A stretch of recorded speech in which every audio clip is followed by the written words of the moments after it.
आज के इस वीडियो के अंदर मैं आपको बताने वाला हूँ कि आप कैसे अपनी लेजीनेस को खत्म कर और अपने डिस्ट्रैक्शंस को अवॉइड करके अपने गोल्स को इस साल के एंड तक जल्दी से कैसे अचीव कर सकते हैं। क्या तुम्हारे साथ भी कभी ऐसा हुआ है कि जब भी तुम किसी नई चीज को करने के बारे में सोचते हो तो स्टार्टिंग में तो तुम्हारे अंदर बहुत ज्यादा मोटिवेशन होता है, लेकिन जैसे जैसे तुम उस काम को करते जाते हो तुम्हारा मोटिवेशन धीरे धीरे खत्म होता जाता है? अगर तुम्हारा जवाब है हाँ, तो ये वीडियो सिर्फ तुम्हारे लिए है। और अगर तुम्हारे पास इस वीडियो को देखने के लिए 10 मिनट हो तभी इस वीडियो को देखना, वरना अभी के अभी तुम इस वीडियो को बंद कर जा सकते हो। कुछ टाइम पहले मैंने सोचा कि आखिर ऐसी कौन सी प्रॉब्लम है जो कि मुझे अपने गोल्स को अचीव करने से रोक रही है।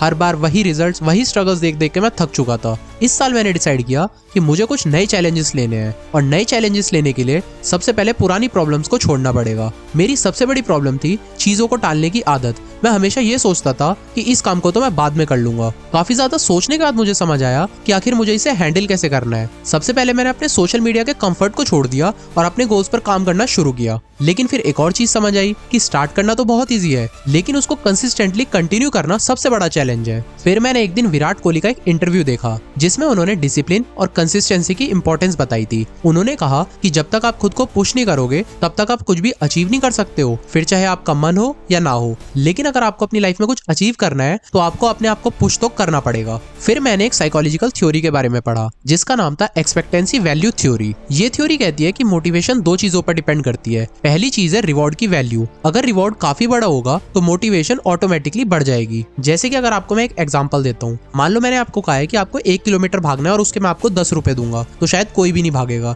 लेकिन अगर मैं वहीं पर ही बोलूं कि आपको 1 किलोमीटर ही भागना है और मैं आपको उसके 10,000 रुपए दूंगा, तो शायद सब लोग भागना स्टार्ट कर देंगे। तो इसीलिए जितना बड़ा भी रिवॉर्ड आप लोग रखोगे अपने लिए, उतना ही ज्यादा आपके अंदर मोटिवेशन होगी। इसीलिए जब भी आप कोई काम करना स्टार्ट करो तो सबसे पहले आपको अपने रिवॉर्ड को डिफाइन कर लेना है कि अगर मैं इस काम को कंप्लीट कर लेता हूँ तो मुझे एक इतना बड़ा रिवॉर्ड मिलेगा, जिससे कि आपकी जो मोटिवेशन है वो उस काम को करते हुए हमेशा हाई रहेगी और आप अपने काम को अच्छे से कर पाओगे। दूसरी चीज है अपनी सक्सेस पर कॉन्फिडेंस रखना। अगर रिवॉर्ड बड़ा भी होगा लेकिन आपको खुद पर भरोसा ही नहीं है कि आप कर सकते हो तो आप ट्राई भी नहीं करोगे। मुझे यही प्रॉब्लम हो रही थी। मैं सिर्फ लेजीनेस की वजह से नहीं रुक रहा था, बल्कि मेरा जो सेल्फ डाउट था मैं उसकी वजह से बार बार रुक जा रहा था। मैं फेलियर्स को हमेशा नेगेटिविटी के एंगल से देखता था। लेकिन फिर एक दिन मैंने थॉमस अल्वा एडिसन की स्टोरी सुनी। जब वो लाइट बल्ब बना रहे थे तो उन्होंने हजारों बार फेल होने के बाद भी गिव अप नहीं किया। उनके एक असिस्टेंट ने कहा कि अब तक हमें कुछ नहीं मिला है, अब हमें इसे बंद कर देना चाहिए। लेकिन तभी थॉमस एडिसन ने हंसकर कहा कि कौन कहता है अब तक हमें कुछ नहीं मिला है, हमने अब तक 1000 ऐसी तरीके ढूंढ लिए हैं जो कि काम नहीं करते हैं। ये सुन के मुझे समझ आया कि मैं एक्चुअली फेल नहीं हो रहा था, मैं बस जल्दी गिव अप कर दे रहा था। अगर एडिसन भी मेरी तरह सिर्फ 2 से 3 बार अटेम्प्ट करके हार मान लेते